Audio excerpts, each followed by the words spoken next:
बिस्मिल्लाहिर्रहमानिर्रहीम। अल्लाहुम्मा सल्लि व सल्लिम व बारिक अला सय्यिदिना मुहम्मद व अला आलिहि व अस्हाबिहि व अज़वाजिहि व ज़ुर्रिय्यतिहि अजमईन। अल्लाह ताला कुरान में एक बड़ी खूबसूरत आयत फरमाते हैं, मन यहदिहिल्लाहु फहुवल मुहतद व मन युद्लिल फलन तजिद लहु वलिय्यन मुर्शिदा।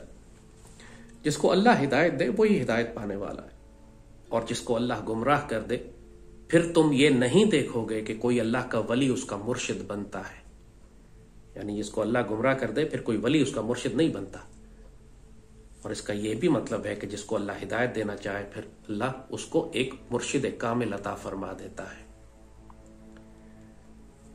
मुर्शिद कामिल हकीकी मानों में सिर्फ सैयदी रसूलुल्लाह है।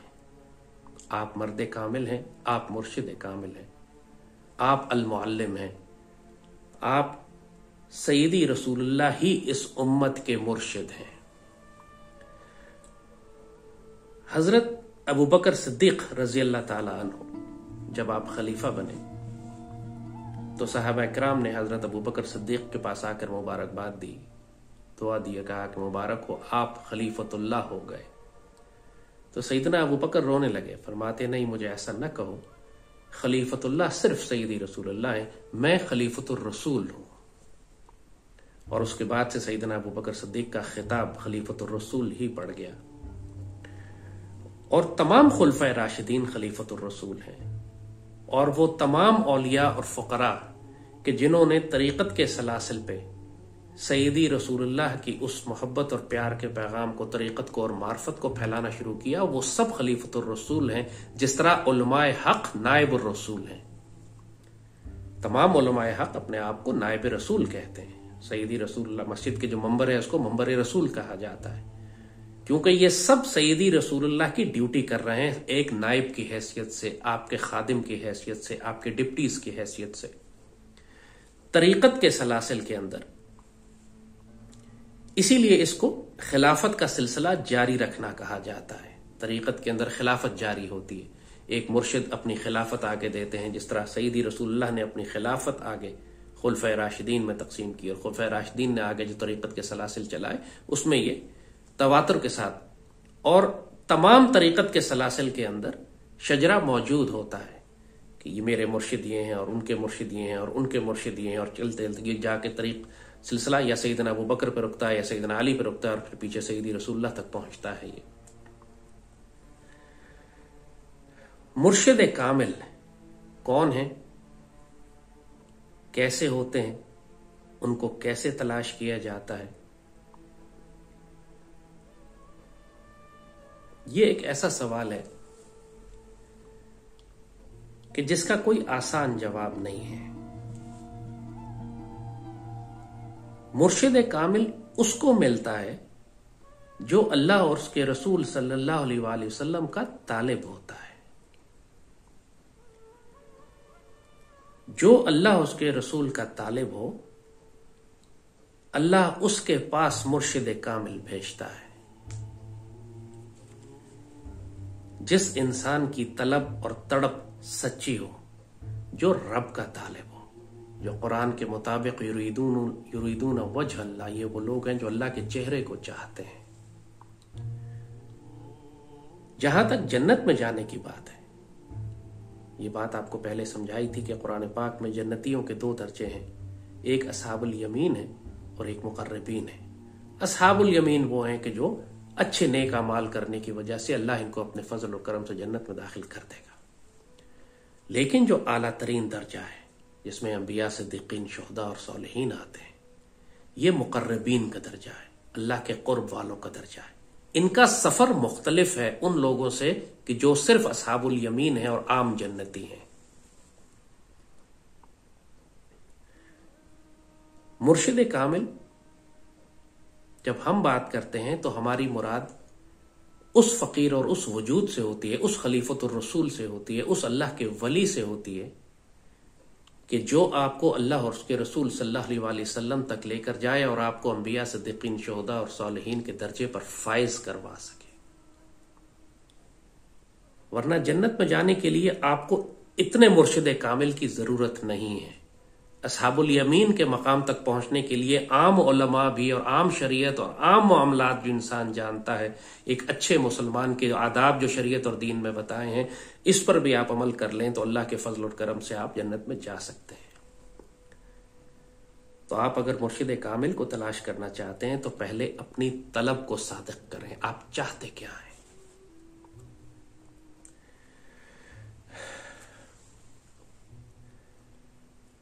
सैयदना सलमान फारसी, आप मजूसी थे, आतिश परस्त थे, ईरान में थे, लेकिन आपके दिल में अल्लाह ने तड़प पैदा कर दी कि मैंने हकीकत जानना है, हक को जानना है, रब को तलाश करना है।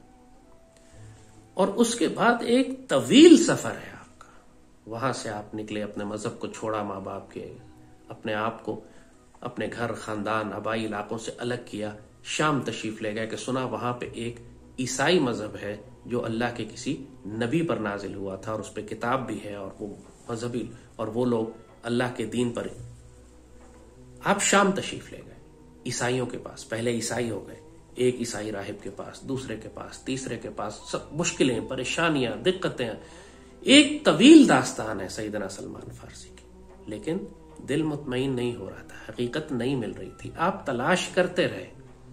एक राहब ईसाई जो मरने लगा, आखिर में इससे कहता है, सैयदना सलमान से कहता है कि आप अब अगर हकीकत तलाश करना चाहते हो तो अब अरब के रेगिस्तानों में चले जाओ। वहां एक शहर है जिसमें नखलिस्तान है, खजूरों के बाग हैं, वहां पर एक नबी आने वाले हैं और उनकी निशानी ये होगी कि वो सदका कबूल नहीं करेंगे, वो तोहफा कबूल करेंगे और उनके पुष्ट के ऊपर मोहर नबूवत होगी। सैयदना सलमान फारसी रेगिस्तानों में सफर करते हुए, हत्ता के रस्ते में आपको अगवा कर लिया जाता है, आप गुलाम बन जाते हैं और गुलाम बनकर आपको मदीने में बेच दिया जाता है। अपनी आजादी भी गई, सफर की तकलीफ भी, लेकिन सिर्फ इस आश्रय पे कि मुझे यहां पर शायद वो नबी मिल जाए जिनको मैं तलाश कर, वो मुर्शिद कामिल मिल जाए जिनको मैं तलाश कर रहा हूं। ये तड़प देख रहे हैं आप, ये तड़प है। अगर ऐसी तड़प है वजूद में तो मुर्शिद कामिल मिलेंगे। फिर सईदी तशरीफ लाते हैं, सलमान फारसी रजी अल्लाह उनके पास जाते हैं। फिर वो बहुत तड़प और तलब के बाद जब रसूलुल्लाह आपको मिले तो फिर कदमों से ऐसा लिपटे कि उसके बाद कभी सईदी रसूलुल्लाह से अलग नहीं हुए। एक यहूदी के गुलाम थे आप, तो यहूदी ने शर्त लगा दी कि अगर आज़ादी चाहते हो तो मुझे ऐसे दरख्त लगा के दो कि जो जब ये दरख्त फल देंगे तो मैं तुम्हें आज़ाद करूंगा। जाहिर है फल देने में कई साल थे।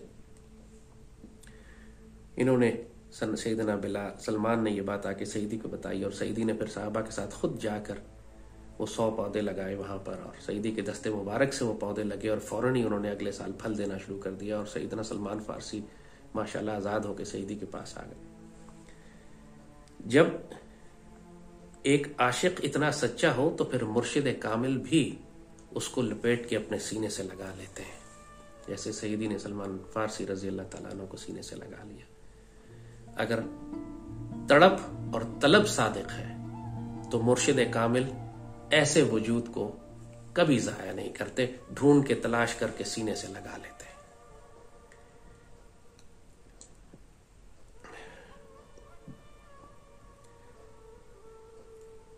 आज के दौर में लोग कहते हैं कि हम मुर्शिद कामिल कहां तलाश करें, कौन वजूद ऐसे हैं। हकीकत यह है कि जिस तरह कुरान में अल्लाह ताला फरमाता है कि ये मुकर्रबीन जो है सुल्लतुम मिनल अव्वलीन है व कलीलुम मिनल आखिरीन है। ये अल्लाह के नेक बंदे, ये सालिहीन, ये सिद्दीकीन, ये औलिया अल्लाह पहले जमाने में ज्यादा हुआ करते थे और आहिस्ता आहिस्ता जैसे जमाना गुजरता जा रहा है ये लोग थोड़े होते जाएंगे। इसका एक मफहूम यह भी है कि ये अल्लाह के बंदे थोड़े हो जाएंगे और दूसरा मफहूम यह है कि दुनिया की आबादी इतनी बढ़ जाएगी कि उसमें उनका तनासुब थोड़ा हो जाएगा, लोगों को तलाश करना ज्यादा मुश्किल होगा उनको, वो छुप जाएंगे, नजर नहीं आएंगे उस तरह जाहिर जिस तरह पहले वो वाजे नजर आया करते थे चमकते दमकते, अब उनको तलाश ज्यादा करना पड़ेगा और लोग भी कम हो जाएंगे। आप तारीख इस्लाम में खासतौर पर जब हम हिंदुस्तान इस बड़े सगीर खित्ते की बात करते हैं तो पूरी तारीख में आपको बड़े बड़े चमकते दमकते सितारे और सूरज नजर आते हैं जो औलिया अल्लाह सईदी रसूलुल्लाह की उम्मत की हिफाजत करने, दीन को नाफिज और कायम करने के लिए इस खित्ते में तशरीफ लाए। हजरत दाता गंज बख्श लाहौर में, निजामुद्दीन औलिया दिल्ली में, हज़रत मोइनुद्दीन चिश्ती अजमेर शरीफ में, हज़रत बाबा फरीद पाकपतन में, और ना जाने हज़ारों की तादाद में कौन सा शहर है हिंदुस्तान पाकिस्तान का जहां अल्लाह के वली और दरवेशों ने आके इस मुशरिकीन के गढ़ में आकर इस्लाम को ना फैलाया हो। इस्लाम यहाँ पर अल्लाह के वलियों, फ़ुक़रा और दरवेशों और साहिब तरीक़त लोगों ने फैलाया है। आज अगर हम मुसलमान हैं हिंदुस्तान में तो हज़रत मुजद्दिद अल-फ़सानी की बरकत की वजह से, कि आखिर में अकबर बादशाह ने आके जो कुफ्र फैलाना शुरू किया था, जो पूरे दीन इलाही इजाद कर दिया था उसने, और जिसकी वजह से सारा पूरे हिंदुस्तान में इस्लाम की जड़ कटने लगी थी, वो हज़रत मुजद्दिद अल-फ़सानी थे। उनको मुजद्दिद अल-फ़सानी इसीलिए कहा जाता है कि दूसरे 1000 साल के मुजद्दिद, इन्होंने दीन को जिंदा किया, उनकी वजह से इस्लाम कायम है। तो वो मुर्शिदीन कामिलीन थे। कोई शख्स अगर खुशनसीब है कि उसको हज़रत मुजद्दिद अल-फ़सानी मिल जाए, उसको हज़रत दाता साहब मिल जाए, उसको हज़रत निज़ामुद्दीन औलिया मिल जाए, हज़रत मोइनुद्दीन चिश्ती मिल जाए, या हज़रत शेख अब्दुल कादिर जिलानी मिल जाए, या बायज़ीद बस्तामी मिल जाए। पूरी तारीख़ इस्लाम में हज़ारों, इस्लाम फैलाया ही इन फ़ुक़रा और औलिया ने। पहले ज़माने में आपको ये ज़्यादा नज़र आते थे, सुल्लतुम मिनल अव्वलीन। आने वाले वक्तों में कम होते जा रहे हैं, क़लीलुम मिनल आख़िरीन। इन बाबों की कुछ निशानियां आपको बताते हैं। ये बहुत पुरस्रार वजूद होते हैं। अगर आप किसी वाकई मुर्शिद कामिल से नहीं मिले हुए तो उसके वजूद को समझना मुश्किल होता है, क्योंकि आपने जिस चीज का तजुर्बा ही ना किया हो, जिस चीज को आपने मुशाहिदा ही ना किया हो, जिसको आपने हक़्क़ुल यकीन से देखा ही ना हो, उसको समझना मुश्किल है। ये बहुत पुरस्रार वजूद होते हैं। इकबाल बाबा इनको कहते हैं, ये गाजी है तेरे पुरस्रार बंदे। बाबा इकबाल ने भी इनको पुरस्रार ही कहा, जिन्हें तूने बख्शा है ज़ौक़ खुदाई। इनका ज़ौक़, वाकई इनका मिजाज खुदाई होता है। ये अल्लाह ताला की बुरहान होते हैं, अल्लाह की निशानियां होते हैं। क़हारी हो, ग़फ़ारी हो, क़ुद्दूसी, जुबरूत, नरम दमे गुफ्तगू, गरम दमे जुस्तजू, रज़्म हो, बज़्म हो, पाक दिल, पाक बास। आप इन बापों के अगर पास बैठे ना, आप इनके चेहरे को नहीं देख सकते, इतना जलाल होता है इनके चेहरों के ऊपर। आप इनकी आंखों में आंखें मिलाकर तो देख ही नहीं सकते। वो निगाह उठाते हैं और आपको अपने पूरे वजूद के अंदर कपकपी तारी होना महसूस हो जाती है। एक बात इन सारे बाबों में कॉमन है, इंतहाई हसीन होते हैं, खूबसूरत लोग, इसलिए कि इनके चेहरे नूर मुस्तफ़ा सल्लल्लाहु अलैहि वसल्लम से चमक और दमक रहे होते हैं। ये सईदी रसूलुल्लाह के खलीफा होते हैं, सईदी रसूलुल्लाह की इजाज़त से ड्यूटी करते हैं। इनके पास वही इख्तियार और ताकत होता है जो सईदी रसूलुल्लाह के गुलामों के पास होना चाहिए। सईदी रसूलुल्लाह ने फरमाया कि अल्लाह ने मेरी मदद रोब और दबदबे से की हुई है, यानी सैकड़ों हजारों मील तक मेरे वजूद का रोब होता है। ये तोहफा मुर्शिद कामिलीन के पास भी सईदी रसूलुल्लाह ने अता फरमाया होता है। एक फकीर अपनी कुटिया में, अपनी झोंपड़ी में बैठा होता है और वक्त का बादशाह अपनी पूरी फौजों के साथ उनके सामने आता है और खौफ से कांपता है। बादशाह कांपता है। उस बाबे के पास क्या है? किस चीज की वजह से बादशाह वक्त खौफज़दा है? आपने हजरत मूसा अलैहिस्सलाम और फिरौन का वाक़या सुना, हमने बयान भी किया यहाँ पर, कि जब अल्लाह ने हुक्म दिया मूसा अलैहिस्सलाम को और उनके भाई हारून को कि फिरौन के पास जाओ, वो बगावत कर रहा है, उसको नसीहत करो, तो अल्लाह ने साथ उनको ये कहा कि इन्नी माअकुम अस्मा व अरा, मैं साथ हूँ, देख रहा हूँ, फिक्र ना करो, जाओ देखो फिर क्या होता है।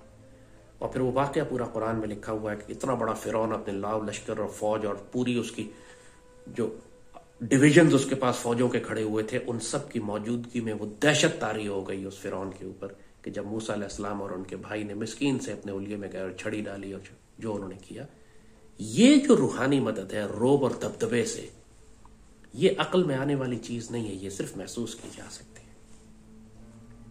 हजरत मोइनुद्दीन चिश्ती, जब आप हिंदुस्तान में जाके आपने इस्लाम फैलाना शुरू किया तो वहां कोई इस्लाम था ही नहीं।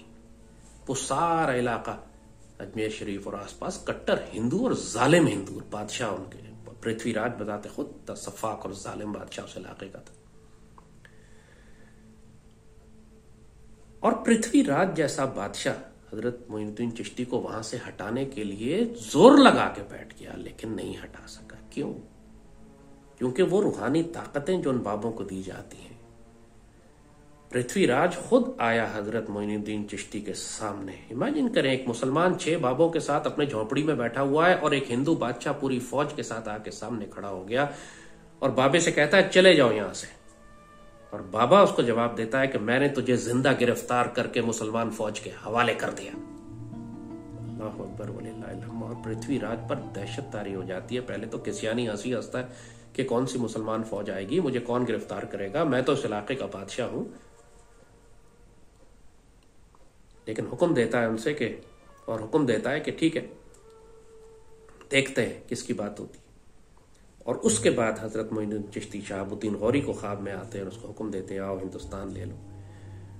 और जब उस जंग में पृथ्वीराज पकड़ा जाता है, उसी तरह जिंदा गिरफ्तार होता है मुसलमान फौज के हाथ।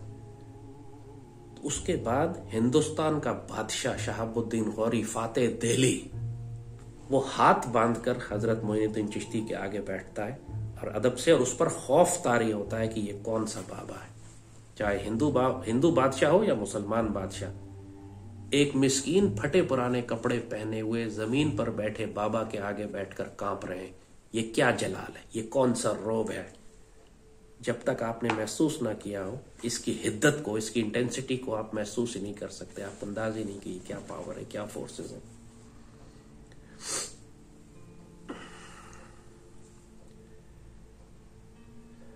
यही मामला आपको सुनाया था, ये वाकया पहले भी हजरत निजामुद्दीन औलिया का, कि जब सुल्तान तुगलक ने उनको खत लिख के भेजा कि आप दिल्ली से निकल जाइए, तो आपने उसी खत के ऊपर लिख दिया हनूज दिल्ली दूरस्त।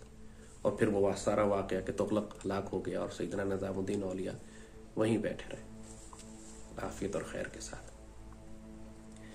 तो इन बाबों में अपना एक जलाल होता है। इमाम अहमद बिन हम्बल बहुत बड़े मुर्शिद कामिल, जाहिर है फ़िक़ह के इमाम भी हैं लेकिन मुर्शिद कामिल हैं। बादशाह वक्त ने कोई फतवा मांगा आपसे अपने हक में, हजरत इमाम अहमद बिन हम्बल ने इनकार फरमा दिया, फतवा नहीं दे सकते। उस जमाने के फितने थे, कोई फितने का फतवा मांग रहा था। तमाम कहते हैं कि तमाम मुस्लिम दुनिया के उलमा उन्होंने बादशाह के हक में फतवा दे दिया, क्योंकि बादशाह कत्ल करवा देता था हर एक को जो उसके फतवे के खिलाफ बात करे, या सजा सख्त देता था।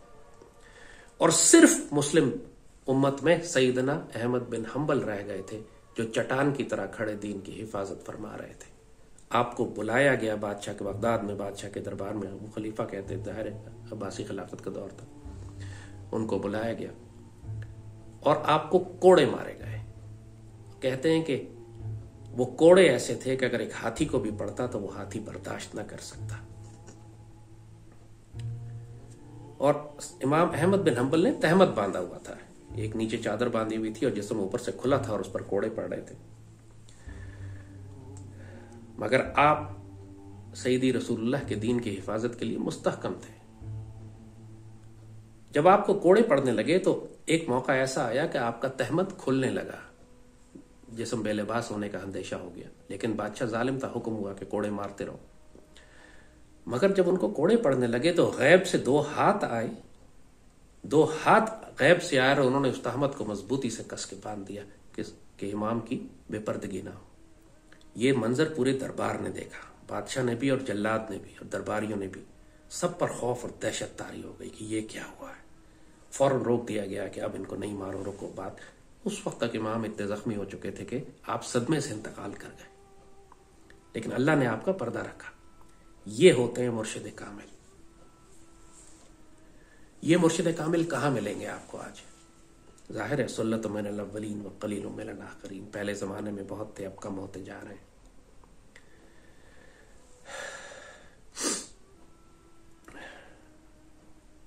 हजरत शेख अब्दुल कादिर जिलानी का वाक़या आपको हमने सुनाया था। आप सुल्तानुल औलिया हैं, तमाम दुनिया के औलिया आपके आगे अपना सर झुकाते हैं। और वहां भी यही मामला था, बगदाद का खलीफा जो था आपसे खतरा महसूस करता था, लेकिन आप उसी बगदाद में बैठकर जो हक की बात होती, जो अल्लाह के दीन को नाफिज और गालिब और कायम करने के लिए तरबियत, नसीहत हुकूमत को, आप सब वहीं बैठ के करते रहे। किसी की जुर्रत नहीं थी कि सैयदना शेख अब्दुल कादिर जिलानी के खिलाफ पूरी रियासती ताकत होने के बावजूद कोई कदम उठा सके। सैयदना शेख अब्दुल कादिर जिलानी पूरी दुनिया तस्लीम करती है कि अल्लाह ताला ने जो गैर मामूली ताकतें और रूहानी मकाम आपको अता फरमाया वो कायनात के किसी और वली को नहीं नसीब हुआ। आप सुल्तानुल औलिया हैं। आप खुद फरमाते हैं कि तमाम औलिया की गर्दन पर मेरा पाँव है। तमाम औलिया आपके आगे अदब से सर झुकाते हैं। ये मुर्शिद कामिलीन होते हैं। बहुत सारे मौके ऐसे होते हैं कि जब मुर्शिद खुद तलाश करते फिरते हैं कि हमें कोई अल्लाह से मोहब्बत करने वाला रब का तालिब मिल जाए। मौलाना जलालुद्दीन रूमी एक बहुत बड़े आलिम दीन थे और जाहिर बड़ी अकड़ भी थी, अकड़ थी और बड़ी इज्जत थी और बड़े घोड़ों और बगियों और लोगों के जुलूस के साथ आया जाया करते थे। एक मर्तबा अपने चश्मे के किनारे या हौज के किनारे पानी के बैठ के अपनी किताबें पढ़ रहे थे तो एक दरवेश बाबा उनके पास आया और दरवेश बाबा ने उनसे सवाल किया कि ये आप क्या कर रहे हैं। तो मौलाना रूमी ने सर उठाए बगैर बड़े तकब्बुर से जवाब दिया, ई इल्म तू न दानित, ये ऐसा इल्म है जो तुम नहीं जानते। वो बाबा मुस्कुरा दिया। उसने क्या किया, किताबें उठाई और पानी में फेंक दी। हजरत रूमी चीख पड़े कि ये क्या किया तुमने बेवकूफ आदमी, ये तो मेरी किताबें थी, कीमती थी। उस बाबे ने दोबारा पानी में हाथ डाला और वो किताबें निकाल के सामने रख दी। सब किताबें खुश्क थी। अब दहशतजदा हो गए मौलाना रूमी। उस बाबे से पूछते हैं ये क्या है। अब उसकी बारी थी। कहता है ई इल्म तू ना दानी, ये वो इल्म है जो तुम नहीं जानते। मौलाना रूमी के दिल की कैफियत वहीं तब्दील हो गई। सब कुछ वहीं छोड़ दिया। ये बाबा शम्स तब्रेज थे और उसके बाद मौलाना रूमी और हजरत शम्स तब्रेज का वो रूहानी ताल्लुक कायम हुआ जो क़यामत तक के लिए, कि वो एक मौलवी मौलाना रूमी से वो मौलाए रोम बन गए और अल्लामा इकबाल उनको अपना रूहानी मुर्शिद कहते हैं। वो रूहानी मुर्शिद हजरत शम्स तब्रेज की एक निगाह से बने कि जब आपने फरमाया उनको कि ई इल्म तू न दानी, और वो निगाह से जो प्यार की निगाह डाली, हजरत जलालुद्दीन रूमी की कैफियत ही तब्दील हो गई। ये इल्म तू न दानी, ये लफ्ज याद कीजिए, आपको कुरान में भी ये अल्फाज मिलते हैं। जब हजरत मूसा अलैहिस्सलाम हजरत खिज़र अलैहिस्सलाम के साथ गए तो अल्लाह ने उस वक्त भी यही किया। मूसा अलैहिस्सलाम ने यही सवाल अल्लाह से किया था, मालिक मुझे अपना कोई ऐसा बंदा दिखा जो ज्यादा इल्म जानता, जिसके पास वो इल्म है जो मेरे पास नहीं है। हजरत मूसा अलैहिस्सलाम जलीलुल कदर अंबिया में से हैं, साहिब किताब है, अल किताब का इल्म है आपके पास। उसके बावजूद अल्लाह उनसे फरमाता है कि मेरे बंदे हैं जिनके पास कोई खास इल्म है। तो जब वो मूसा अलैहिस्सलाम खिज़र अलैहिस्सलाम से मिलते हैं तो खिज़र अलैहिस्सलाम यही उनसे कहते हैं, कैफ़ तस्बिर अला मा लम तुहित बिही खुबरा, आप उन बातों पर कैसे सब्र करेंगे जिनका आपको पता ही कुछ नहीं है। और मूसा अलैहिस्सलाम चूंकि साहिब शरीयत नबी हैं, लिहाजा हजरत खिज़र के जो अमाल थे उन पर वो हैरान होते गए। जाहिर है फिर वो अपना प्रॉमिस तोड़ देते थे कि मैं सवाल नहीं करूंगा। उन्होंने किश्ती तोड़ दी, उन्होंने बच्चा कत्ल कर दिया, उन्होंने दीवार बना दी। और ये तीनों काम आप देखें कि ये खिलाफ शरीयत हैं, ये शरीयत के काम नहीं थे। जब भी तो मूसा अलैहिस्सलाम ने सवाल किया कि ये आपने क्या जुल्म कर दिया, और खिज़र अलैहिस्सलाम ने जो उस पर जवाब दिए, वो जवाब कुरान पाक ने इतने हैरत अंगेज अंदाज में माशाअल्लाह हम तक पहुंचाए हैं। सैयदना खिज़र अलैहिस्सलाम फरमाते हैं, अब अल्फाज पे गौर करें, फरमाते हैं कि फ़अरत तो नए बहा, मैंने इरादा किया कि किश्ती में सुराख करूं, किश्ती में ऐब पैदा कर दूं। दूसरा मामला जहां पे बच्चा कत्ल किया था, वहां पे फरमाते हैं फ़अरदना, हमने इरादा किया। अब अल्फाज पे गौर करें, पहले पे फरमा रहे हैं मैंने इरादा किया, दूसरे काम पर फरमा रहे हैं हमने इरादा किया। और जहां दीवार बनाने की बात आई वहां फरमाया फ़अराद रब्बुक, आपके रब ने इरादा किया। और फिर चौथा जुमला बोलते हैं मा फ़अलतु अन अमरी, मैंने अपनी मर्जी से कुछ भी नहीं किया। अल्लाहुम्मा सल्लि व सल्लिम व बारिक अला सय्यिदिना मुहम्मद व अला आलिहि व सहाबिहि वसल्लम। फ़अरदतु ऐफ़ा, मैंने चाहा कि ऐब पैदा करूं, हमने इरादा किया, आपके रब ने इरादा किया, और मैंने अपनी मर्जी से कुछ भी नहीं किया। ये इतना बड़ा राज है। यहां पे 3 काम किए हैं और 3 सीगे बदल गए। मैंने किया, हमने किया, आपके रब ने किया और मैंने अपनी मर्जी से कुछ भी नहीं किया। इसका क्या मतलब है? ये कौन सा राज है? ये कौन सा इल्म है? यही वो इल्म है जिसको सीखने मूसा अलैहिस्सलाम गए थे, लेकिन शिकायत कर बैठे, सवाल कर बैठे, जिस पर उन्होंने फरमाया हज़ा फराक बैनी व बैनुक, अब मैं और तुम अब साथ नहीं है, आप अपनी ड्यूटी करें, मैं अपनी ड्यूटी करूंगा। बहुत सारे उलमा इस बात पर कंफ्यूज हो गए कि खिज़र अलैहिस्सलाम अगर अल्लाह के नबी हैं तो शरीयत तोड़कर वो गैर शरई काम कैसे कर सकते हैं? अब चूंकि अपनी अकल से उन्होंने अल्लाह ताला के उस पूरे निजाम को समझने की कोशिश की, लिहाजा गलती कर बैठे। बहुत से उलमा ने यह तक कह दिया कि हजरत खिज़र जो हैं वो असल में फरिश्ते हैं, वो नबी और इंसान नहीं है, क्योंकि नबी और इंसान कभी भी शरीयत के खिलाफ नहीं जा सकते। और मूसा अलैहिस्सलाम साहिब शरीयत नबी है, जब ही उन्होंने उन पर एतराज किया। मगर अल्लाह कह रहा है खिज़र अलैहिस्सलाम को, अब्दन मिन इबाद, मेरे बंदों में से खास बंदे, मेरे बंदों में से खास बंदे। बात यही है कि ये जो मुर्शिदीन होते हैं, जो अल्लाह की स्पेशल फोर्सेज होती हैं, जो अल्लाह की स्पेशल ड्यूटी पर होते हैं, इनमें एक बहुत बड़ा ग्रुप होता है कि जो अल्लाह की ISI होती है, जो अल्लाह की इंटर सर्विसेज इंटेलिजेंस होती है। एक पूरी फौज होती है और एक ISI होती है। रूहानी दुनिया में भी ऐसा ही निजाम है। एक साहिब शरीयत तरीकत वाले लोग होते हैं, उलमा होते हैं, और बाज अल्लाह की फोर्सेज ऐसी होती हैं जो ज़ाहिरी शरीयत पे नहीं होती, वो मशीयत पे होती हैं, वो डायरेक्ट अल्लाह से ऑर्डर्स लेके काम करती हैं। जिस तरह मलाइका को अल्लाह हुक्म दे के किश्ती डुबो दो और घर तबाह कर दो और बारिश बरसा दो और सैलाब ले आओ और जान कब्ज कर लो, ये फरिश्ते करते हैं अल्लाह की ड्यूटी ना। ये कोई शरीयत पे तो नहीं है, जो अल्लाह कहता है वो कर देते हैं। इसी तरह अल्लाह के बंदे भी होते हैं जो शरीयत पे नहीं होते, वो अल्लाह की मशीयत पे होते हैं और डायरेक्ट ड्यूटी करते हैं। मगर हजरत मूसा अलैहिस्सलाम और खिज़र अलैहिस्सलाम के वाक़े से ये बिल्कुल वाज़ेह बात हो जाती है कि जो लोग मशीयत पे होते हैं, अल्लाह की स्पेशल फोर्सेज होते हैं, अल्लाह की ISI होते हैं, वो खुफिया काम करते हैं, वो पब्लिक रोल में नहीं होते। वो शरीयत पे अगर नहीं है तो फिर आप उनको, उनकी इत्तबा भी नहीं कर सकते, आप उनके साथ भी नहीं चल सकते, उनकी ड्यूटी भी नहीं कर सकते। हजरत खिज़र तो अल्लाह ने कुरान में मिसाल देने के लिए समझाया था, लेकिन हजरत खिज़र अलैहिस्सलाम के रंग पर भी दुनिया में बहुत सारे औलिया होते हैं। इनमें अक्सरियत मजजूब होती है। मजजूब का मतलब है कि उनका जहन अल्लाह ताला सल्ब कर लेता है, क्योंकि अगर जहन हो इंसान के पास अक्ल हो, तो फिर शरीयत की पाबंदी होती है। लेकिन मजजूब से शरीयत की पाबंदी नहीं है। एक मजजूब, जिसको आमतौर पर अगर आप देखें, कोई शख्स अगर जहनी माजूर भी है, जिसको आप लेवाना कहें, अल्लाह लोग कहें, पागल कहें, जहनी माजूर कहें, जिसका दिमाग बिल्कुल फारिग है, उस पर शरीयत लागू नहीं होती। इसी तरह रूहानी दुनिया के भी बहुत सारे बाबे होते हैं कि जिनका अल्लाह जहन ले लेता है, वो मन को मजजूब कर देता है। मजजूब एक बाकायदा शरई इस्तिलाह है, हमारे शरीयत में, दीन में इस्तेमाल होती है। और मजजूब लोग, इनसे अल्लाह ताला वो स्पेशल फोर्सेस वाले काम लेता है, खतरनाक काम, जैसे खिज़र अलैहिस्सलाम से लिया अल्लाह ने। आपको हजरत निजामुद्दीन औलिया का वाकया सुनाया था कि जब उन्होंने बादशाह तुगलक को हलाक करना था तो उन्होंने तरबूज भेजा, उसने तरबूज दीवार पे मारा और कहा बरसरे तुगलक, और तुगलक की दीवार गिर गई, छत गिर गई, वो मर गया।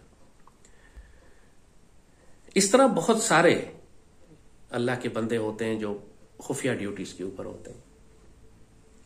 अगर आपको कोई ऐसा बाबा मिल भी जाए, सिर्फ उसकी खिदमत करें, लेकिन उसकी इत्तबा आप नहीं कर सकते। वो जलाली लोग होते हैं, वो दहकती हुई आग होते हैं, क्योंकि वो शरीयत पे नहीं है, लिहाजा वो कुछ भी कर दे, आप उन पे शरीयत लगा ही नहीं सकते। लेकिन अल्लाह ताला उनसे काम ले रहा होता है, उनके वजूद को इस्तेमाल कर रहा होता है, अपने सिग्नल्स को, अपनी पावरफुल डिस्ट्रक्टिव फोर्स को उनके जरिए चैनल कर रहा होता है दुनिया के निजाम में इंटरफेयर, दुनिया के निजाम को चलाने के लिए। जहां तबाही मचानी है, जिसको मारना है, किश्ती तबाह करनी है, बच्चा मारना, दीवार बनानी है, जहाज गिराना, जलजल, जो मर्जी काम अल्लाह उनके जरिए करवाना चाहे, उनके वजूद के जरिए करवाता है। मगर आपने जिस मुर्शिद के पीछे जाना है, जिसको तलाश करना है, वो होना चाहिए कि जो साहिब शरीयत है। ये लाजमी शर्त है। और ऐसा मुरीद अगर किसी मुर्शिद को मिले, ऐसा तालिब रब अल्लाह उसके रसूल का तालिब अगर किसी मुर्शिद को मिले, मुर्शिद उसको छोड़ते नहीं है, फिर मुर्शिद उससे ज्यादा उसको तलाश करते फिरते। हजरत अमीर खुसरो हजरत निजामुद्दीन औलिया से वाबस्ता थे, शदीद प्यार। तारीख में मतलब ये एक ज़रबुल मिसल बनी हुई है, एक मिसाल दी जाती है कि अगर एक मुर्शिद का अपने तालिब इल्म से, तालिब से, सालिक से, अल्लाह रसूल तक सफर करने वाले से इश्क और प्यार और मोहब्बत है तो हजरत अमीर खुसरो और हजरत निजामुद्दीन औलिया की। एक मरतबा एक आदमी हजरत निजामुद्दीन औलिया के पास आया, फरमाया कि सईदी बहुत गरीब हूं, पैसों की जरूरत है तो कुछ अता फरमा दे। हजरत निजामुद्दीन औलिया ने अपनी 2 चप्पलें फटी पुरानी अपनी खड़ावें जो थी वो उसको दे दी कि ये ले जाओ। उस आदमी ने वो कड़ावे उठाई, कहा अब मैं इसका मैं क्या करूंगा, ना ये बिक सकती हैं बाजार में, ना इनमें कोई कीमती चीज है, ना इसमें कोई, ये मैं क्या करूं इनका। उदास हुआ, दुखी हुआ, समझ में नहीं आई उसको बाबे की बात, वो तंग आ गया। उसने कहा यार कुछ भी नहीं मिला, यहां से इतना लंबा सफर करके मैं आया था। खैर उसने वो खड़ावें उठाई, अपने सामान में रखी, उसने उदासी में कहता है मैं घर जाता हूं। घर पर कई दिन का लंबा सफर था उसका। रास्ते में एक सिराए में रुका जाके, उसी सिराए में दूसरी जानिब से हजरत अमीर खुसरो का काफला आ रहा था। आप तिजारत किया करते थे और बहुत बड़ा काफला आप लेकर आ रहे थे और जो खजानों से भरा हुआ था, अशरफियां थी, खजाने थे। जब आप भी उस सिराए में ठहरे आके तो अचानक आप बेचैन हो गए। फरमाते हैं बुए पीर में आयत, मुझे अपने मुर्शिद की खुशबू आ रही है। इधर उधर बेचैन भागने लगे, मुर्शिद की खुशबू आ रही है। हर एक से पूछते फिर रहे हैं कि हजरत निजामुद्दीन औलिया के पास से तुम आए हो क्या, मुझे मुर्शिद की खुशबू आ रही है। तो उस बाबे ने कहा कि हाँ मैं हजरत निजामुद्दीन औलिया के पास से आया हूं, जरूरत के लिए गया था और बाबे ने सिर्फ ये 2 चप्पलें दे दी मुझे, इससे मेरा क्या बनेगा, मेरी जरूरत ही पूरी नहीं हो सकती। हजरत अमीर खुसरो ने वो दोनों चप्पलें उससे ली और कहा बाबे मेरा खजाना रखा हुआ है पीछे, पूरा खजाना लेते हो, ये चप्पलें मुझे दे दो। वो आदमी समझा कि ये कोई पागल है, कहने लगा तुम इन 2 चप्पलों की खातिर पूरा खजाना देना चाहते।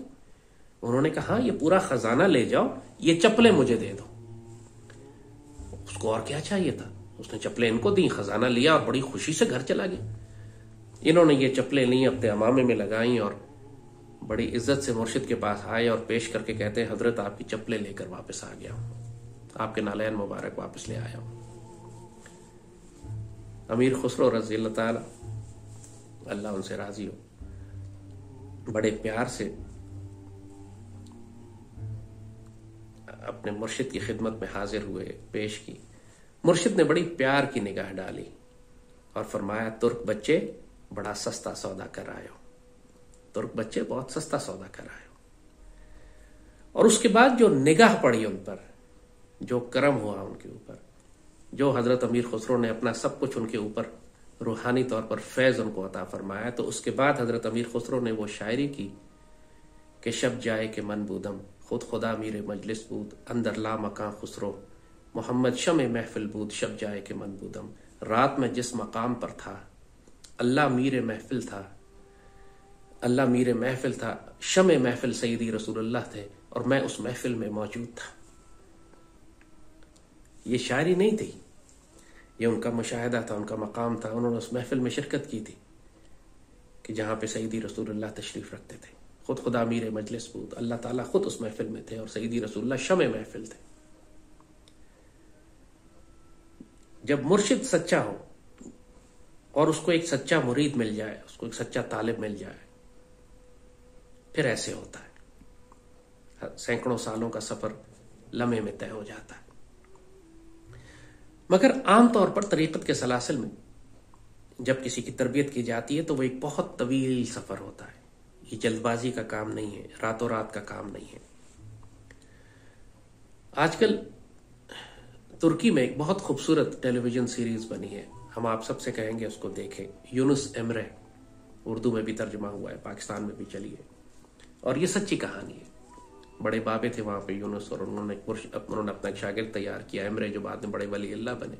ये उनकी दास्तान है। एमरे जो हैं वो एक जज हुआ करते थे, काजी थे, बड़ी रिस्पेक्ट थी, इज्जत था, मकाम था, रियासत की नुमाइंदगी थी, अथॉरिटी थी, जाहिर है जो जजेस की जैसे होती है। फिर इनको ये मुर्शिद मिल गए और मुर्शिद ने पहले उनका इलाज ये शुरू किया कि उनके अंदर जो अकड़ थी एक जज होने की, पहले उस अकड़ को खत्म करने के लिए उनको बिल्कुल ऐसे काम दिए जो आमतौर पे सबसे जलील काम तस्वर किए जाते हैं, कुत्ते पालो और कुत्ते को संभालो और लकड़ी काटो और ये करो।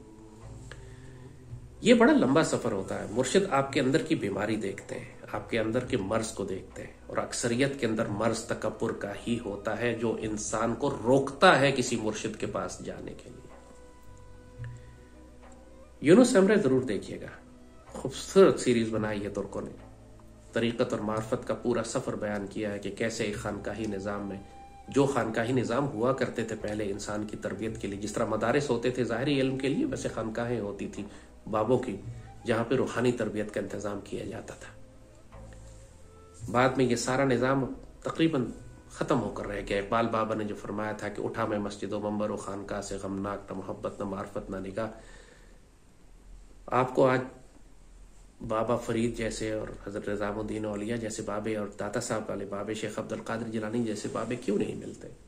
हाँ, उनके मज़ारों पर आपको मजावर बैठे मिलते हैं, गद्दी नशीन मिलते हैं, जो इकबाल बाबा जो कहते हैं कि अपने बुजुर्गों का कफन बेच कर खा रहे हैं, लेकिन आपको मुर्शिद कामिल नहीं मिलेंगे। सुल्लतुम मिनल अव्वलीन व कलीलुम मिनल आखिरीन, पहले वालों में से बहुत और बाद वालों में से ये थोड़े होते जाएंगे। एक जमाना था कि पाकिस्तान टेलीविजन पर भी इस तरह के बहुत खूबसूरत ड्रामे आया करते थे जहाँ इश्क और अदब और मार्फत और तरीक़त की चीज़ें सिखाई जाती थी। अशफाक साहब क्योंकि उस जमाने में लिखते थे, मनचले का सौदा एक बहुत अच्छी सीरीज आया करती थी टेलीविजन पे। एक साईं और साइकेट्रिस्ट के नाम से एक ड्रामा आया था जिसके अंदर यही कि इंसान जो जहनी दबाव में है और परेशानियों में है, डॉक्टर उसको सिर्फ दवाइयाँ देते हैं, एक बाबा उसको किस तरह अल्लाह का जिक्र दे के पुरसुकून कर देता है। ये बाबों के काम होते हैं, मुर्शिदों के काम ये होते हैं।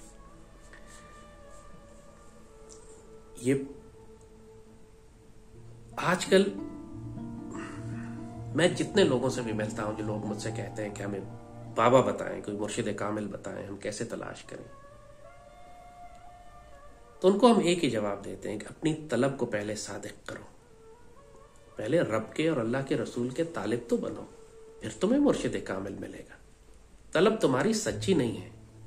लोग जितने भी मुर्शिद कामिल को तलाश करना चाहते हैं वो रब के लिए नहीं करना चाहते, वो अपनी बीमारियां ठीक कराने के लिए करना चाहते हैं, अपने मुकद्दमात जितवाने के लिए करना चाहते हैं। वो इसलिए चाहते हैं कि उनका रिस्क खुल जाए, उनके पास पैसों की फरावानी हो जाए, उनकी बीमारियां दूर हो जाए, और बाबे को वो इस्तेमाल करते हैं सिर्फ अपने सेक्रेटरी के तौर पर कि जो मुसीबत पड़े उस पर जाके बोझ उलट दो और उससे कहो कि हमारा मसला ठीक करे।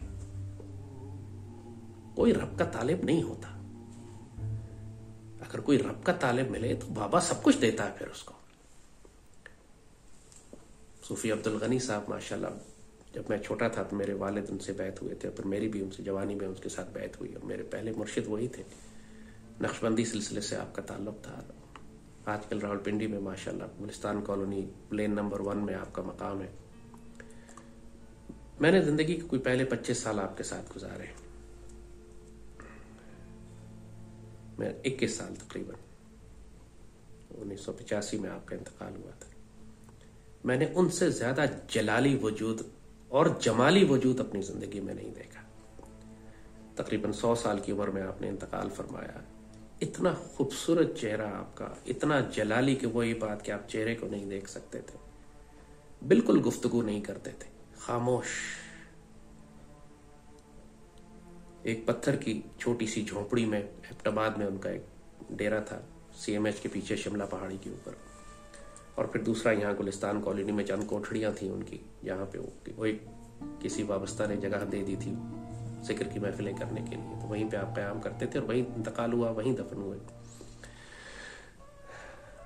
और इतना हसीन और जमील और खूबसूरत वजूद, इतने तवील अरसे तक आपने अल्लाह की मखलूक को जिक्र दिया, खिदमत करवाई, उनको मोहब्बत और प्यार तकसीम किया, अखुवत की जहां भी नहीं, मोहब्बत की फरामानी, यही मकसूद फितरत है, यही रमज़ मुसलमानी। ये बाबों की यही ड्यूटी होती है, मोहब्बत और प्यार और खैर और अल्लाह का फजल तकसीम करते हैं, दुआएं करते हैं, लोगों की आसानियां करते हैं, उनको अल्लाह की तरफ लेकर आते हैं। कोई बाबा, और उन्होंने सारी जिंदगी, लाखों उनके हजारों मुरीद उनके पास आके लोग वहां बैठा करते थे। मजाल है उन्होंने कभी किसी अहले इक़्तिदार के साथ या बादशाह के साथ या वजीर के साथ कोई फायदा लिया हो, कोई उससे ताल्लुक बनाया हो, कोई लोग बड़े बड़े बादशाह उनके पास आके जमीन पर ही बैठते थे जिस तरह वो बैठते, डांट मोहब्बत और प्यार नसीहत की और निकाल दिया खामोशी से, और अल्फाज भी बहुत ही कम इस्तेमाल फरमाते।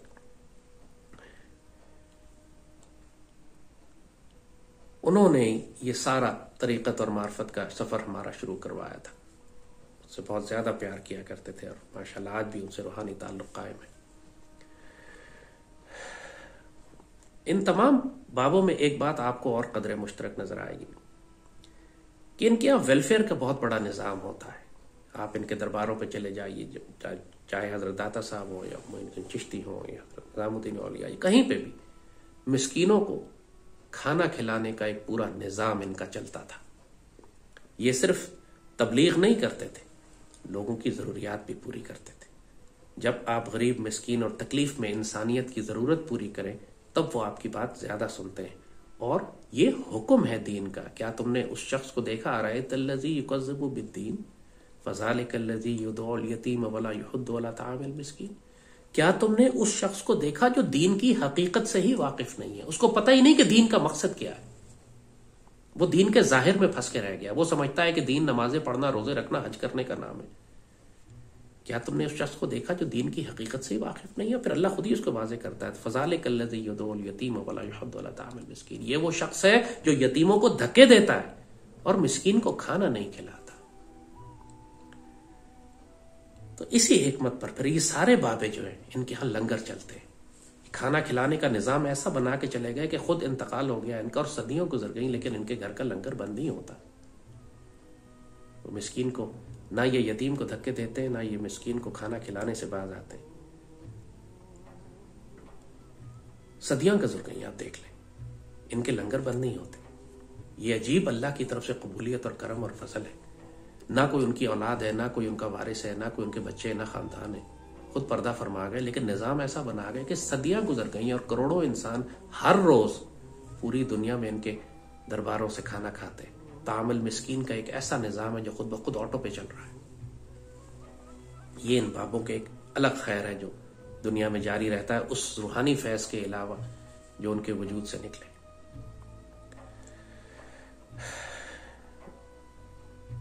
आपने पाकिस्तानी कौम ने एर्तुगरुल ड्रामा भी देखा है, और पाकिस्तान में तो बहुत ज्यादा मशहूर हुआ ये।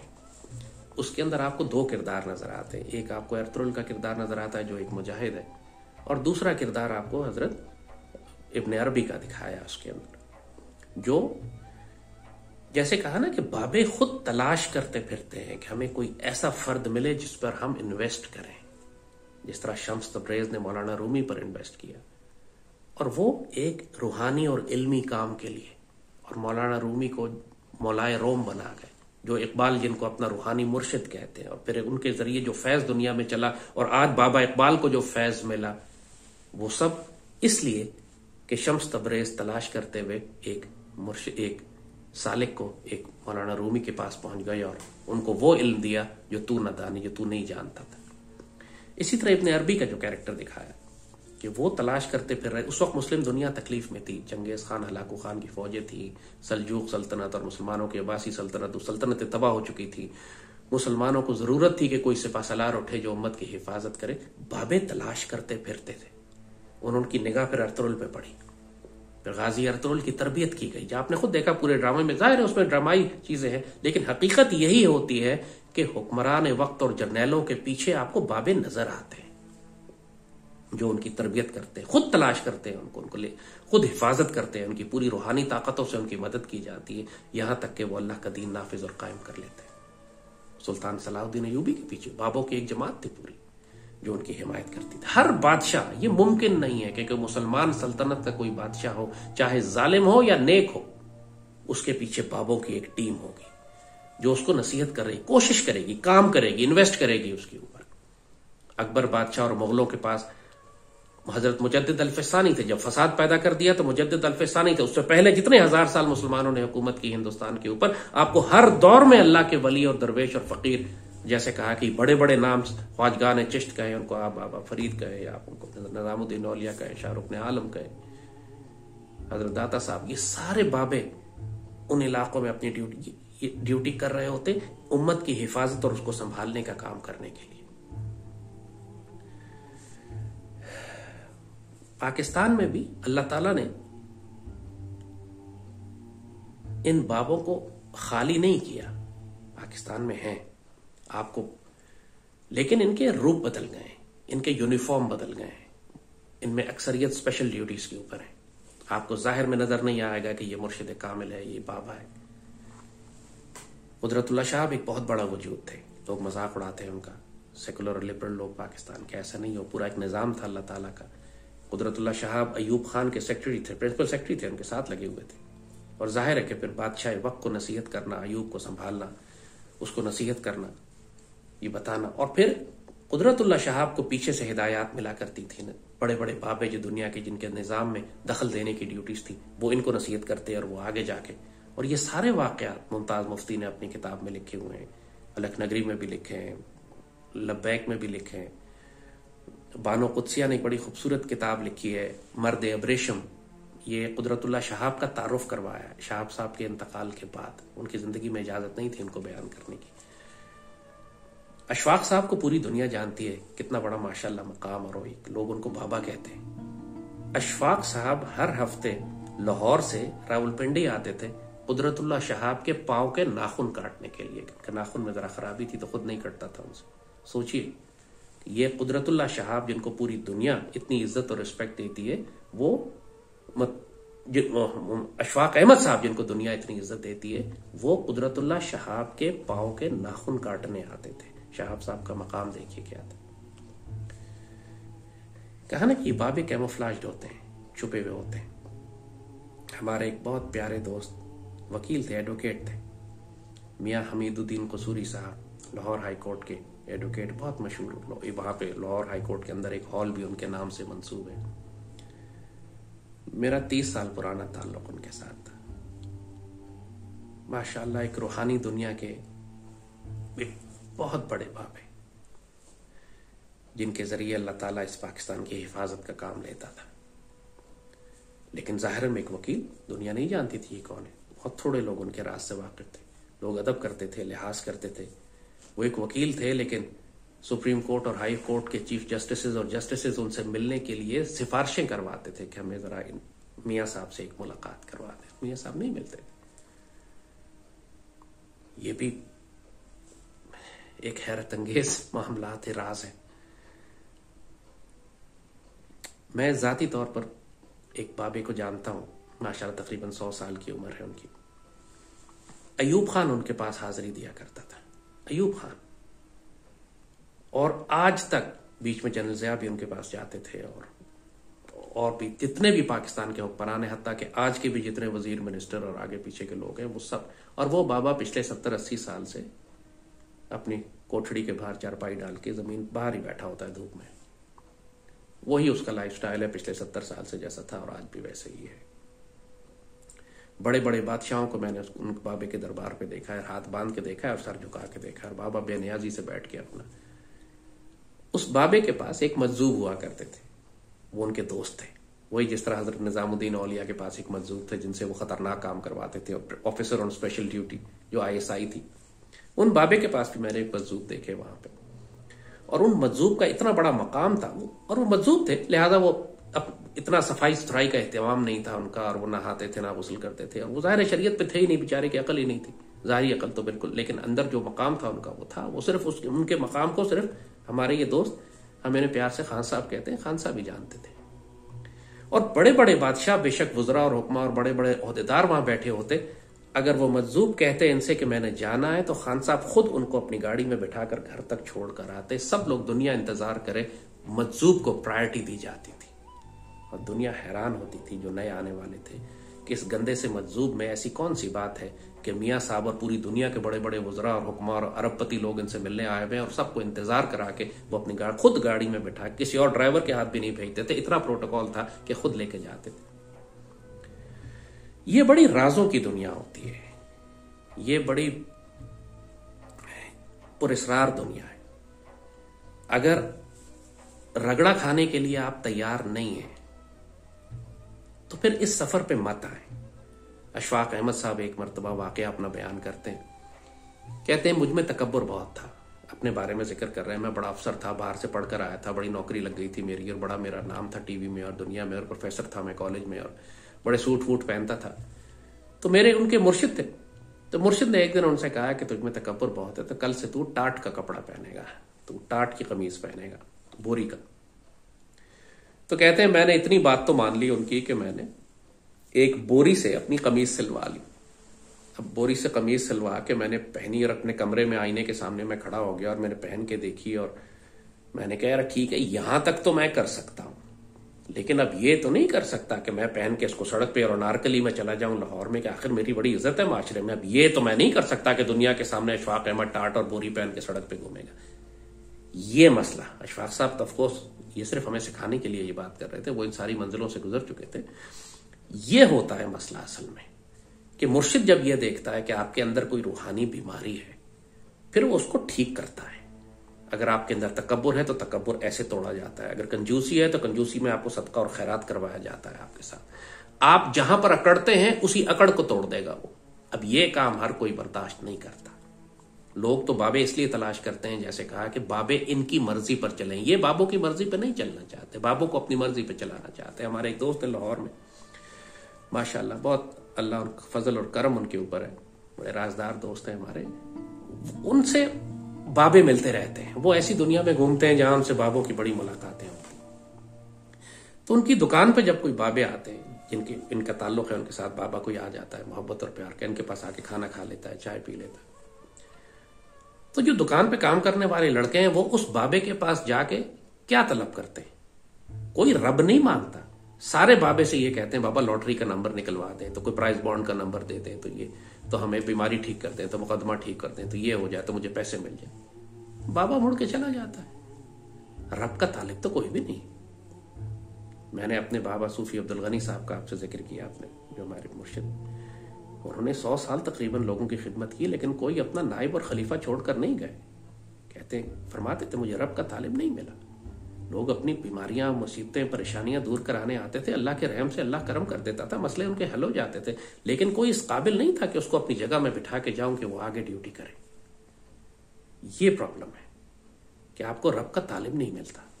लोग बीमारियां ठीक करवाने वाले मिलते हैं, अपने मसले मसाइल और मुसीबतें और परेशानियां वाले मिलते हैं। अगर आप सच्चे तालिब हैं रब के, अगर आप रब के सच्चे तालिब हैं, तो फिर आपको रगड़ा लगेगा। आशिक होया रब दा ते हुई मलामत लाख, तेनू काफिर काफिर आख दे तू आहो आहो आख। वो जो बाबे ने कहा कि रब का तालिब होना फिर उसका सफर बड़ा मुश्किल होता है। औखे पैंडे लमिया ने रावा इश्क दिया, ये तो आम कवालियां और गाने हैं। ये औखे पैंडे हैं, लमिया रावा, ये जल्दबाजी का काम नहीं है। यहां पर मूसा अलैहिस्सलाम सवाल कर बैठते हैं कि आपने ये क्या किया, और उनको जवाब मिलता है कई तस्पुर अला मालम तोहिद बही खुबरा, आप उन बातों पे कैसे सब्र करेंगे जिसका आपको पता ही नहीं है। और जाहिर है जैसे कहा कि जिस तरह मुसलमानों के दर्जात हैं, मुसलमान, मोमिन, मुत्तकी, मोहसिन, सौले, शहीद, सदीक, इसी तरह बाबों की तरबियत का अंदाज भी, रिस्क तकसीम करने का अंदाज भी इसी लेवल से होता है। अगर कोई आम मुसलमान है तो उसको मार्फत की बड़ी बड़ी बातें नहीं बताई जाती, उसको सिर्फ दुआ कर दी जाती है, हराम हलाल की तमीज सिखा दी जाती है, उसको नमाज रोजा हज का हुक्म दे दिया जाता है। जो जितना तालिब हो, जिसमें जितनी कैपेसिटी हो, इसीलिए उर्दू का लफ्ज ज़र्फ निकला है। ज़र्फ का मतलब है बर्तन। जिसका बर्तन जितनी कैपेसिटी वाला हो उसको उतना नूर दिया जाता है, वरना ज़र्फ से बात उंडल जाए, ज्यादा भर दे उसको आप तो वो उलट जाती है, उंडल जाती है, उंडेल देता है वो, फिर फसाद हो जाता है। तारीख में हमें ऐसी मिसालें भी मिलती हैं कि किसी को उसके कैपेसिटी से ज्यादा मिल गया, नतीजतन फसाद फैल गया। मंसूर हल्लाज का वाकया पूरी तारीख इस्लाम जानती है। वो अपने मुर्शिद के पास बैठ के इसी फकर और तरीकत के इल्म हासिल करते थे, तो कुछ उन्होंने जिद करके कोई जरूरत से ज्यादा इल्म ले लिया जो उनकी कैपेसिटी से ज्यादा था। नतीजतन पुकार उठे अनल हक अनल हक। जाहिर है जब एक दफा आप ऐसी कोई बात करेंगे जो शरीयत के खिलाफ है तो फिर आप, लोग तो तलाश कर रहे होते हैं मौका। हर दौर में आपको ऐसे लोग मिलेंगे कि जो असल बात का मफहूम समझने के बजाय सिर्फ इंतकाम लेना चाहते हैं। तो उनकी इस मजजूबियत की कैफियत में जो अल्फाज उनके मुंह से निकले अनल हक के, उन पर शरीयत लगी, फतवा लगा, और जाहिर है फिर उनको सजा दी गई, उनको सूली चढ़ा दिया गया। तो सब लोगों ने पत्थर मारे तो मंसूर खामोश रहे, लेकिन जब शिबली ने फूल मारा तो रोने लगे। शिबली ने पूछा क्यों, तो कहते तुम तो राजदार थे यार। इसी तरह सरमत दिल्ली में थे, उन्होंने भी इसी तरह की कोई बातें कर बैठे कि जो, और उनका भी फिर शरीयत के तहत उन पर फतवा लगा और बादशाह वक्त ने उनका सर कटवा दिया। वो नुसरत फतेह अली खान की मशहूर वो एक कवाली भी है, कोई दिल्ली में सर अपना कटवा गया, कोई बगदाद आके सूली चढ़ा, इश्क रुस्वा हुआ और पर्दे में तू अल्लाह अल्लाह। तो ये मामलात होते हैं इस तरीकत के सफर में, क्योंकि भारी इल्म है ये, बाज लोग संभाल नहीं पाते, वो उनसे लुढ़क जाता है, ये काबू में नहीं रहता, वो जो उनका जहन उनका दिमाग बर्दाश्त नहीं कर सकता। इसलिए मुर्शिद इस पे बहुत खींच के लेके चलते हैं, एहतियात से, आहिस्ता आहिस्ता और धीमे लेके चलते हैं, सख्ती करके जाते हैं, ताकि उस बंदे का, उस सालिक का, उस सफर पर चलने वाले के ज़र्फ को भी बढ़ाया जाए, ताकि वो कैपेसिटी उसमें इतनी हो कि वो बर्दाश्त कर सके। जैसे आपको बताया था कि सब कुछ सहाबा कराम के पास ये इल्म मौजूद था। सैयदना उमर के पास वो ज़ाहिरी शरीयत में जहां इतने सख्त है, लेकिन एक वक्त जब जज्बात ऐसे हुए, इमरजेंसी ऐसी थी, जब स्पेशल फोर्सेस की जरूरत थी, तो वो या सारियातुल जबल पुकार उठे, निकल गया उनके वजूद से वो मामला। लोगों को पता चला कि ये इल्म भी इनके पास है, अल्लाह ने तोहफा दिया हुआ है। जब मिस्र में दरिया नील को खत लिखना पड़ा तो सैयदना उमर ने खत लिखकर, आप सोचे आज के दौर में अगर कोई कहे कि मुसलमान बादशाह जो है वो दरिया सिंध पे खत डालने लगा कि दरिया सिंध चल पड़े, लोग मजाक उड़ाएंगे। उस जमाने में तो उम्मत मुस्लिमा में किसी ने सैयदना उमर का मजाक नहीं उड़ाया, क्योंकि सब अदब से चुप हो गए, जानते थे कि अगर ये कर रहे हैं यकीनन ये बहुत बड़ा मकाम है। ये भी राज है ना। तो मुर्शिद कामिल का जहां तक मामला है, आजकल सच्ची बात मैं बताऊं जाती तौर पर कि पाकिस्तान में जितने भी मज़ारात हैं, जितने भी दरबार हैं, जितने भी गद्दी नशीन हैं, ये वो इकबाल बाबा वाली बात है, उठा मैं मस्जिद व मंबर खानका से गमनाक, न मोहब्बत न मार्फत न निगाह। अल्लाह के बंदे हैं, ड्यूटीज पे हैं, अक्सरियत छुपे हुए हैं और आपको उनको तलाश करना पड़ेगा। अगर आपकी तलब सच्ची है सलमान अलैहिस्सलाम की तरह, सलमान फारसी रजी अल्लाह ताला अन्हु की तरह, तो अल्लाह आपको घुमा फिरा के मुर्शिद तक ले आएगा। या आप खुद इस काबिल हो, या इतने शानदार वजूद हो, आप इतने कीमती वजूद हो उम्मत के लिए कि आपकी हिफाजत जरूरी हो, जैसे अरतुरुल की जरूरत थी या मौलाना रूमी की जरूरत थी, तो मुर्शिद खुद ढूंढता हुआ आप तक आ जाएगा। ये दोनों तरीके हैं। और जब तक आपको ज़ाहिरी मुर्शिद नहीं मिलते, उस वक्त तक आप ये नियत जरूर कर लें कि सईदी रसूलुल्लाह मेरे मुर्शिद है। असल मुर्शिद तो सईदी रसूलुल्लाह होते हैं। जितने भी मुर्शिद दुनिया में होंगे वो आपको सईदी रसूलुल्लाह की जानिब लेकर जाएंगे, अपनी जानिब नहीं लाएंगे, वो सईदी के पास लेके जाएंगे। वो सईदी की जानिब से बैत, उनके नायब की हैसियत से आपसे बैत लेंगे, बैत सईदी की होगी कि मैं सईदी रसूलुल्लाह के हाथ पे बैत करता हूं। तो जब तक आपको नहीं मिलता, हजरत अवैस करनी रजी अल्लाह ताला अन्हु, आपकी सईदी रसूलुल्लाह से ज़ाहिरी मुलाकात तो नहीं हुई, लेकिन सईदी रसूलुल्लाह से आपको जो रूहानी ताल्लुक और फैज मिला वो इतना हैरत अंगेज है कि पूरा एक सिलसिला तरीकत का सिलसिला अवैसिया उससे जारी हो गया। हजरत अवैस करनी सईदी के पर्दा फरमाने के बाद सईदी ने अपने दो सहाबा को अपना कुर्ता देकर, मैं कहा सईदी के हाथ मुबारक में अपना कुर्ता दिया सईदी ने कि जाके सईदना अवैस करनी के पास इनको तोहफा देकर आओ।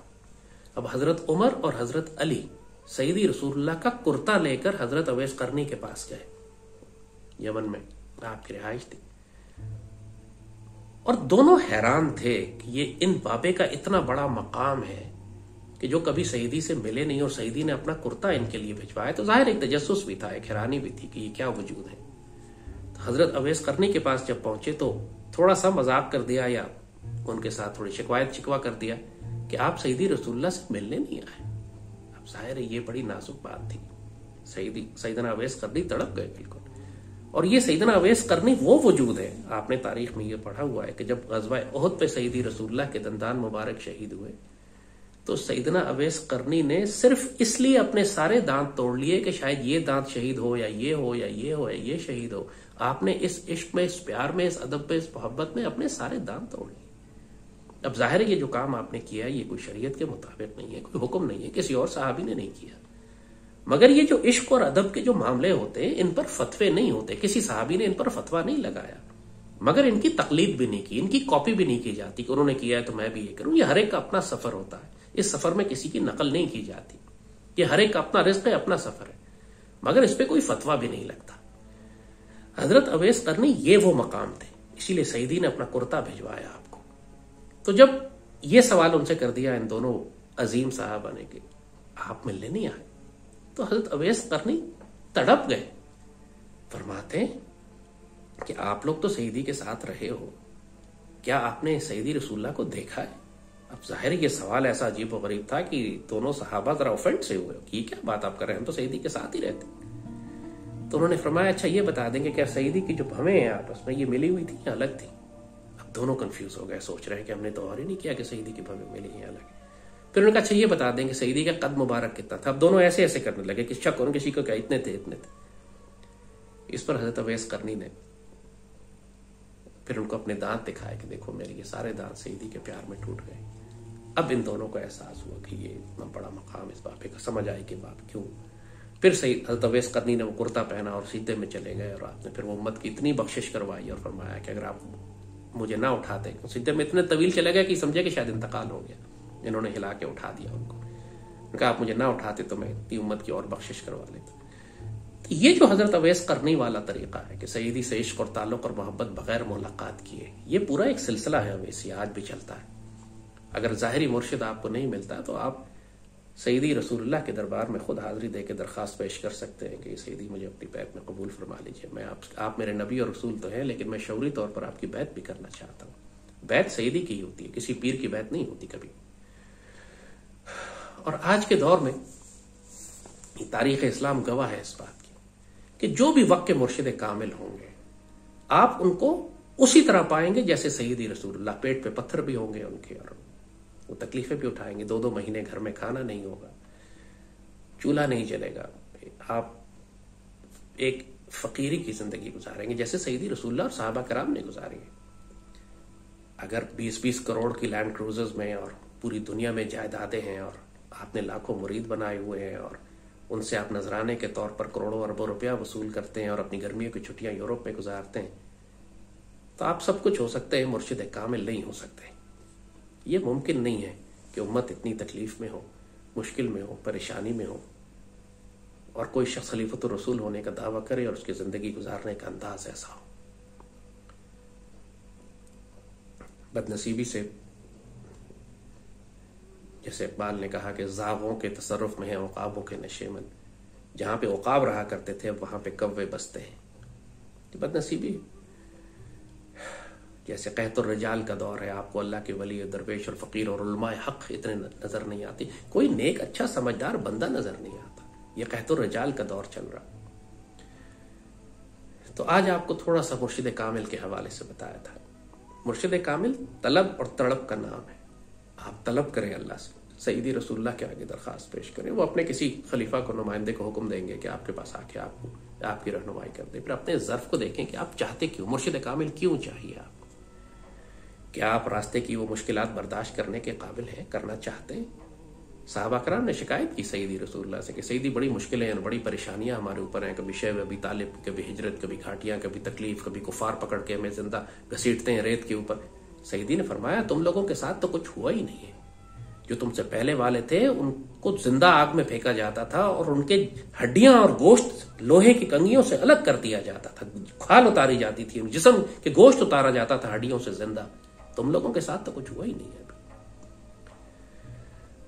ये औखे पैंडे लमिया रावा है, मुश्किल सफर है, आसान नहीं होता, पत्थर खाने पड़ते हैं, गालियां पड़ती हैं, परसिक्यूशन है, जेल में जाना पड़ता है, गालियां पड़ती हैं, कुफर के फतवे लगते हैं, हुकूमत वक्त खिलाफ हो जाती है, दुश्मनियां बन जाती हैं, लोग मिलना बंद कर देते हैं। ये सब होता है। अगर ये बर्दाश्त करने की हिम्मत है तो फिर मुर्शिद कामिल तलाश करें, वरना कोई भी बाबा काम कर देगा आपका। कोई अच्छा आलिम दीन, कोई अच्छा जिक्र देने वाले आजकल नॉर्मली जनरली पाकिस्तानी माशरे में जो बहुत अच्छे अहले तरीकत आपको नजर आते हैं वो मिड लेवल है। मिड लेवल का मतलब जाहिर है फौज में सारे जनरल्स तो नहीं होते, कोई सिपाही भी होता है, कैप्टन भी होता है, कि major, colonel, rank, brigadier, general, army chief तो एक ही। तो रूहानी दुनिया के आर्मी चीफ तो सईदी रसूलुल्लाह है और बाकी जो नीचे हैं वो सारे आपके नायबीन हैं। इसीलिए ये दर्जात बताए गए हैं। खुद सईदी की अहादीस मुबारक में और तरीक़त के सलासिल में कोई कुतुब है, कोई अब्दाल है, कोई गौस है, कोई कुतुबुल अक़ताब है, ये रैंक्स हैं स्पिरिचुअल दुनिया की, जिनकी ड्यूटीज होती हैं काम करने की मुख्तलिफ इलाकों में। अल्लाह की ड्यूटी से ये कभी खाली नहीं होगी, लेकिन सिर्फ ये लोग सुल्लतुम मिनल अव्वलीन व क़लीलुम मिनल आख़िरीन, पहले वालों में आपको ज्यादा नजर आते होंगे, बाद में अब ये थोड़े होते जाएंगे। तो आपको तलाश करना पड़ेगा। आप रब से तलब करें, अल्लाह उसके रसूल के आगे दरखास्त पेश करें, दुआ करें, अपनी तलब को सच्चा करें। जो आपकी तलब होगी उसके मुताबिक आपको एक उस्ताद मुर्शिद बाबा मिल जाएगा।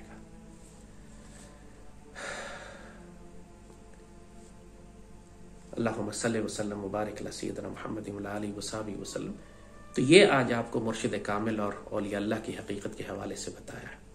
अपनी तलब को सच्चा करें। आपकी तलब में अगर दुनिया मिली हुई है, जिसे इकबाल फरमाते हैं कि हवस छुप छुप के बना लेती है सीनों में तस्वीरें, अगर आपके दिल के अंदर है कि ठीक है बाबा मिलेगा तो मुझे ये आप फैसिनेट हो रहे हैं सिर्फ इस बात से कि सुपर पावर्स जो है बाबे के पास वो मुझे मिल जाएंगी और साथ साथ फिर से मैं अपना मुकदमा भी जीत लूंगा तो ऐसे भी कर लूंगा।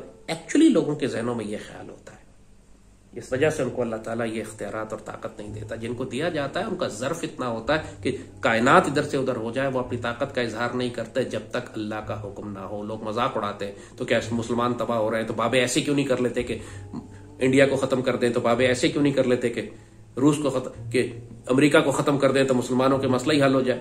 बाबे ऐसे कभी भी नहीं करेंगे। इसलिए नहीं करेंगे कि वही करेंगे जो खिज़र अलैहिस्सलाम ने जवाब दिया था मूसा को, मा फ़अल्तु अन अमरी, मैंने अपनी मर्जी से कुछ भी नहीं किया, जो मेरे मालिक ने हुक्म दिया मैंने किया। बाबे अपनी मर्जी नहीं करते, अल्लाह ने एक निजाम बनाया हुआ। बाबे अल्लाह के इस निजाम में दखल नहीं देते जब तक अल्लाह हुक्म ना दे कि ये काम करो और वो काम करो, जैसे मलाइका को हुक्म देता है। वही तकवीनी निजाम, ये पूरा सिस्टम है। अल्लाह के बंदे हैं यहाँ पे जो अल्लाह ताला के हुक्म पर इस निजाम को चलाते हैं, जैसे खिज़र अलैहिस्सलाम चला रहे थे। वो पूरा निजाम, पूरी तकदीर तब्दील हो गई खिज़र अलैहिस्सलाम के उन अमाल की वजह से, और मूसा अलैहिस्सलाम भी हैरान थे उस इल्म पे जो उनके पास है। तो ये निजाम है, इसका इनकार नहीं किया जा सकता। सिर्फ इसलिए कि आप इस निजाम का हिस्सा नहीं है आप इनकार कर दे कि ये वजूद नहीं। वही बात कुरान कहता है कि इन्होंने हकीकत का सिर्फ इसलिए इनकार किया कि उनकी अकल में बात नहीं आ रही। ऐसे नहीं, कुरान गवाही देता है। पूरी हमारी इस्लामी तारीख, हमारी तहजीब, हमारा दीन, सब इस बात की तस्दीक करते हैं कि अल्लाह ने ये एक निजाम रखा हुआ है। और इंसानों की हिदायत का निजाम अल्लाह ने कभी बंद तो नहीं किया। उलमाए हक भी हैं और फ़ुक़राए कामिलीन भी हैं, मुर्शिद कामिलीन भी हैं। आप तलाश करेंगे तो अल्लाह आपको देगा।